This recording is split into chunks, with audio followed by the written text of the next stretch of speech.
I'm Algernon Cash, and this is Eat, Drink Triad, your leading source for everything happening with your local food and beverage industry right here in your backyard. But this time, we got something a little bit different. It's not just going to be all about food and beverage. It is the holiday season, and the show that I really got the most feedback and a lot of comments on from last year. I did so much, I produced so much content and podcasts. I did so many radio shows. But the show I kept hearing about was the show that I did with Lawren Desai last year, where we did the top 10 must-watch Christmas movies. And Lawren, that must tell you how much people just absolutely love Christmas movies. And so I'm so excited and I'm thrilled to have back with us Lawren Desai, owner and operator of Aperture Cinema on 4th Street in downtown Winston-Salem. This time around, Aperture is actually open. So she's got some really great movies that you can go see at the cinema, and then she's going to tell you a couple that you can just watch at home. Lawren, how are you today? You ready for Thanksgiving? Yeah, I'm ready. Although I sillily had a turkey sandwich for lunch today. You're cheating, man. How do you eat turkey before the Thursday, and then you're gonna have so much turkey left over? I actually went by Fresh Market today after my yoga class, and I wanted the sandwich. I saw the turkey sandwich, but I fought the urge, Lawren. I didn't want to cheat it. I want to wait till after Thursday. But you couldn't wait till Thursday, huh? Well, it was kind of the only thing in the refrigerator, so. Got to go with what's available. But before we get into your recommendations, because you heard me say it at the intro, the show, the interview, the conversation that you and I had last year, very popular. We got a lot of great feedback on it. There were several Christmas movies that you suggested that I either had never heard of or was learning for the first time, but seemed pretty interesting. And so I was able to go back and watch some of those. Largely, I watched several of them on YouTube with my daughter actually last year. But this year, your cinema is back open. The theater is open. You guys are open for business. Before we get into your recommendations, just tell us how it's been going this year, being back reopened, and how's business down in Aperture? So we reopened in May, and it's, I think we're getting audiences back. It's been up and down. July looked really promising, and then it wasn't again. And it's the start of the sort of Oscar season when all the, award-friendly films get released, and that tends to be our busiest time of the year. And so things really did sort of pick up a bit the last couple of weeks. And I'm hoping that now, as more people have come back and felt safe, they'll keep coming. So we're just really happy. We're really happy to be open and having audiences come.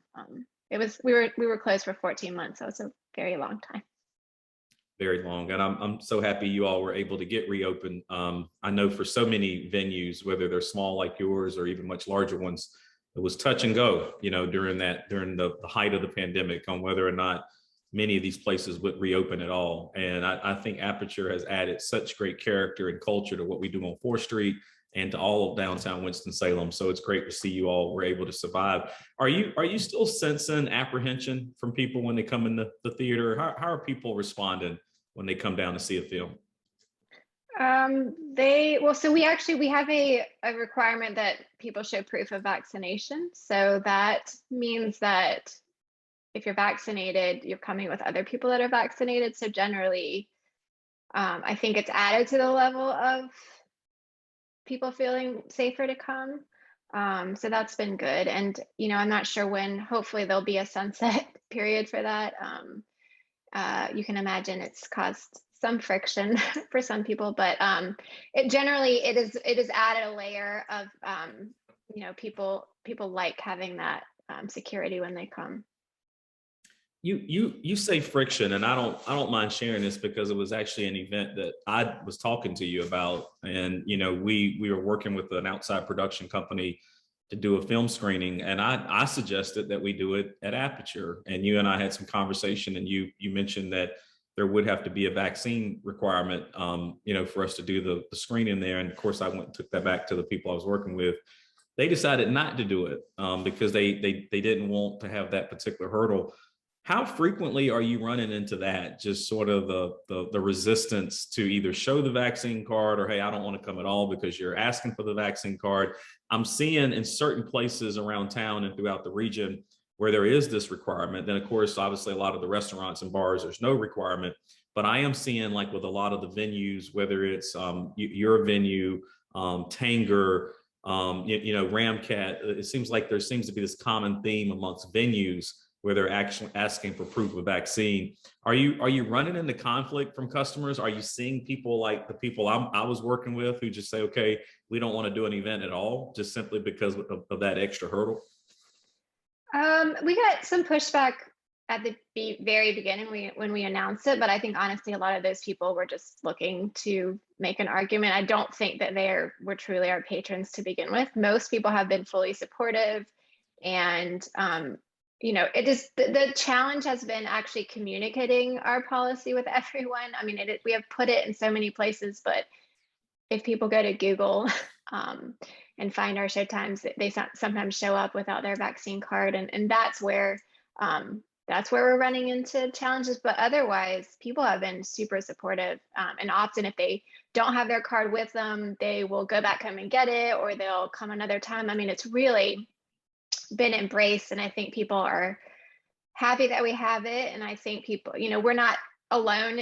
You mentioned other venues in town, and I think having that people are sort of expect it. I mean, you're talking about sitting in a theater for 2 hours with people that you don't know, and I think it's nice for them to know that they're with other people that are vaccinated. Yeah, well, as you said before, I think we're all praying for a sunset on all these restrictions and rules so that we can get fully back to normal. It is much more normal now than it was before. So I'm very gracious for the progress we've been able to make with the pandemic, but certainly not completely out of the woods yet. For you all that are thinking about going to Aperture, do remember that they are going to ask for you to show that card. Please be patient. Don't go down there and cause any friction. Don't go down there and cause any conflict. Just be respectful of the rules. And if it's not for you, then just don't go there. But make sure you are respectful of what they're asking for. And before my audience starts sending me any nasty messages, it was not my decision not to do the event at Aperture. I actually was on board with doing it. I am vaccinated. But the people I was working with, sometimes when you're not the one writing the check, you got to go with what everyone else wants you to do. So I am a huge fan of Aperture. So with all that said, we're going to get into the fun discussion. Everyone wants to know, what Christmas movies should they be watching this season? I am definitely one of them. I love, love, love the holiday season, and I love Christmas movies. So with that, Lawren, let's kick into it. We'll start with number 5, and then we'll work our way up to number 1. Okay, so I guess I'll give you the 2 films that I picked that are available right now to stream from the comfort of your home. And these are recent films. So hopefully this list are 5 films you might not have even heard about that you'll consider. The 5th film would be Happiest Season, which is on Hulu, and it came out last holiday season. And it's a romantic comedy about a longtime lesbian couple, Abby and Harper, and it stars Kristen Stewart and Mackenzie Davis. And they plan to go home for Christmas, and Harper decides to propose to Abby, or that she plans to propose to Abby, but Abby hasn't actually come out to her parents yet. So there's lots of comedy that ensues from sort of that secret, and it's really great. Kristen Stewart is, I think most people really appreciate her skills as an actor. And it's funny, I'll have to plug this. This is a 5.5 film. Kristen Stewart is in a film we have on screen now at Aperture called Spencer. And it's actually somewhat of a holiday film. It tells a story of sort of a reinterpretation of what Diana Spencer, Princess Diana, went through her last Christmas that she celebrated with the royal family. So there's a bit of a holiday connection to that. So I thought I'd mention that too.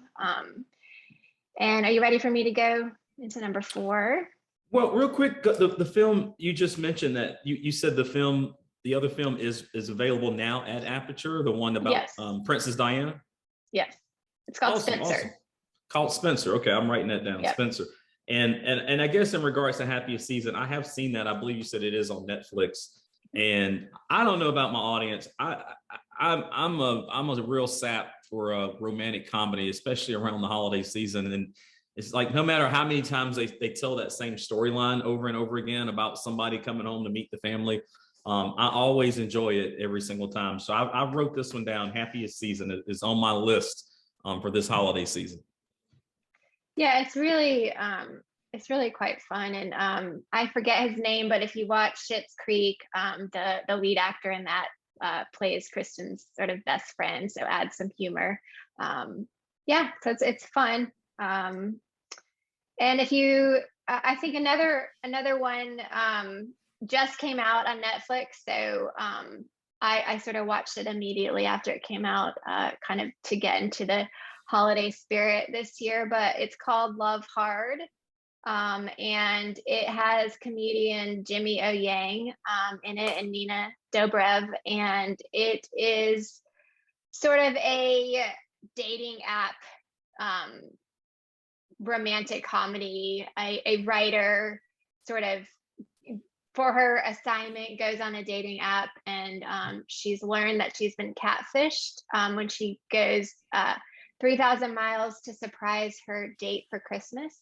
And she sort of gets stuck there with his family. And, you know, again, it's not an original story at all. But it's funny, and it's very like timely, and has lots of internet dating app humor. So if that's something you've gone through, you might really relate to it.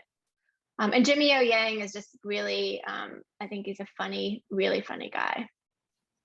I love this movie. I've actually seen this one, and I you know, sometimes on like Saturday or Sunday. Sunday is my self-care day, so I may just lay in the bed, you know, whatever Netflix suggests, I just go with.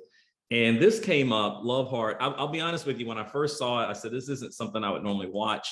If you turn this on within the first few minutes, it'll hook you from that point on. And it's actually a really good movie. It's funny, and it does use the same storyline as you mentioned. But what I liked about it is it sort of brings in these nuances of how things are today and how we date nowadays with these dating apps, whether it's eHarmony or Match or Tinder or whatever you're using, and the whole catfish, you know, element of it. I thought it was a really, really good movie. And I can't remember the name of his character in the movie, but I was so happy. I don't want to give it away, but I was happy for him at the end. So yeah, definitely put Love Hard on your list. Lawren, what's number 3? So number 3 is a film that we opened at Aperture on December 17th, and it's called Silent Night, and stars Keira Knightley, who, you know, she was in the great holiday film Love Actually. So if you want to see her again in something, this would be for you. It's actually a horror dramedy, and it follows a group of parents who have invited their closest friends to join them for Christmas dinner at sort of their English country estate. And, you know, as you start to watch it, it feels like old times, and, you know, they're having fun and reminiscing. And then there's this sense that something's not right, and the world is outside is falling apart, and impending doom is coming, and they're all going to die. So it's sort of a comedy, scary film, something a little bit different for the holidays. And that's available at Aperture starting when? December 17th. December 17th, and just for the one day only, right? That will actually be around for a week. So you'll have a whole week, potentially longer. If lots of people come see it the first weekend, we'll keep it longer.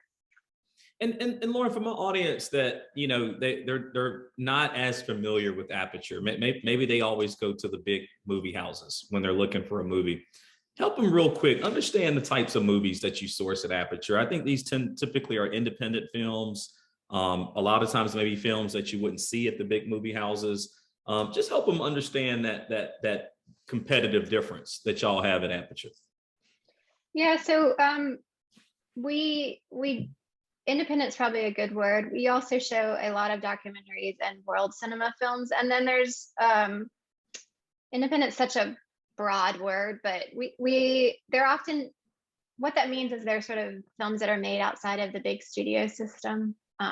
So not your Disney or your Universal or Sony films. These are films that are made outside of that huge system. That's really the films that we show, if you boil it down. So sometimes we'll show films that are at other cinemas, but oftentimes we might be one of the few, not just in Winston-Salem, but in the Piedmont Triad, sometimes even North Carolina, to show a film. Awesome. Well, you all mark your calendar. December 17th, you'll have a week starting December 17th to go check out Silent Night at Aperture. And Lawren, we'll move on to number 2. So actually number 1 and number 2 and number 1 are tied, because they're 2 films that we're going to be screening for one screening only on December 4th, which is also the day of the downtown JC's parade. So you really could come and spend all day on 4th Street, seeing a film, getting some food. But the first film will be at 12:30 that day, and it's called Hip Hop Holiday.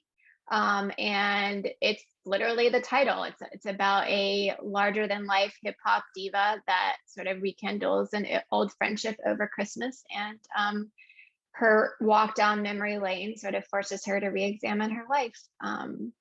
And this well, I'll tell you about the next film, and then I'll tell you more broadly about why we're doing these 2.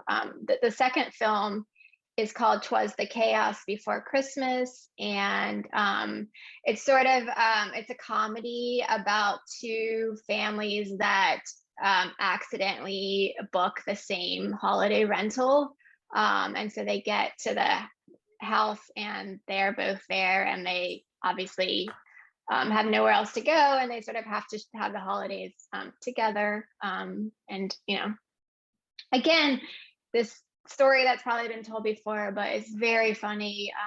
The cast is great, and both of these films were written by Cass Seegers Beatles, and she's from Winston-Salem, and she's going to be there for the screenings. And so we're really excited to welcome her. Neither of these films have ever shown. They've shown on TV networks, but they've never shown for audiences in Winston-Salem. So we're really excited to do this. And these are free. These are actually usually every year for the holidays, we make a film free, and we ask for non-perishable donations, which we give to another organization. So this year it's these films, and we're asking for donations for the Shalom Project. So yeah, we're tickets are going fast. So if either of those sound appealing to you, I'd go ahead on our website and reserve yours.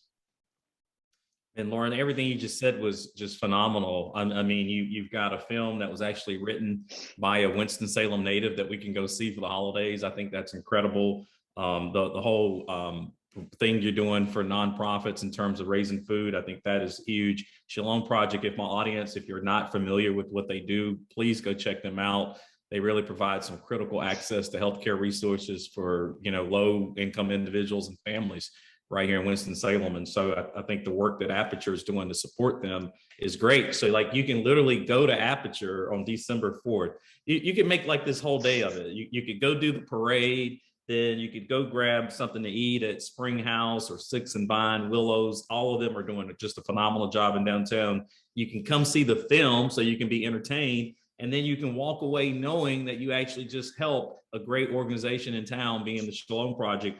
I think that's awesome. I mean, Lawren, you're hitting on all cylinders down there at Aperture. And again, the last 2 films you mentioned, Hip Hop Holiday and Twas the Chaos Before Christmas, both those films will be available on December 4th only, correct? Yes. Awesome. Awesome. And even though they're free, you need to actually go on our website and reserve your spot. Make sure you RSVP, and don't forget you do need to show that vaccine card. So make sure you do have that handy when you come down. So Lawren just gave you 5 great films that you can check out this holiday season. 3 of them are down at Aperture, so you can actually make a date night out of it. You can make a night out of it with the kids. You can make a day out of it with the kids. And then if you just want something to do at home and you're looking for a great Christmas movie this season, check out Love Hard. I also personally recommend, I'm not an expert like Lawren, but I recommend Love Hard. That's a strong one. And then Happiest Season, which is also on Netflix. I'll be checking that one out myself this season. And if you get a wild hair and you want to come check out Spencer at Aperture. When does Spencer end, by the way, Lawren? I think it'll be here for another week or two. So you've still got some time, especially over the weekend. If you have family in town, it's a great film to bring your family to. Well, Lawren, as always, I appreciate you taking out some time to just give us some insight and share what you all are doing at Aperture, give us some tips on what we need to be doing for the holiday season. I know for a fact my audience will get a lot out of this. So go ahead and mark your calendar for next year, because I'll need to get you back on again so you can tell us what to be watching for the holiday season. As we get ready to wrap up, Lawren, anything you want to share with the audience in closing? Just anything we should know? No, I'm just so appreciative of anybody out there that's watching this that's come back to Aperture, or that hasn't yet but plans to. We have a lot of great things in store. We are super excited about 2022. One thing that I will plug is we are one of only 7 places in the country that was named to be a Sundance satellite screen. So the last weekend in January 28th through 30th, we will be showing 8 films that are also showing at Sundance on our screen. So be a mini festival, and we're super honored to be sort of part of that list. Well, do y'all see how just casually she mentioned that? That's huge. That's significant. I mean, you can go see some of the same films that you're hearing about Sundance, and you can do it right on 4th Street in downtown Winston-Salem. If you have not visited Aperture, I strongly recommend you to go out and do so. Tell a friend about it. It is an incredible jewel that we have right here in our own backyard. And to my audience, I always appreciate you supporting us. Make sure you stay tuned to WTOB for your restaurant pick of the week. Also, starting this month, you'll see me on the Local Vibe with WXII. I'll have your top restaurant picks of the month, so make sure you follow us there. And then always, you can stay up to speed with Eat, Drink, Triad on Facebook, Instagram, and YouTube. And until next time, y'all stay locked in.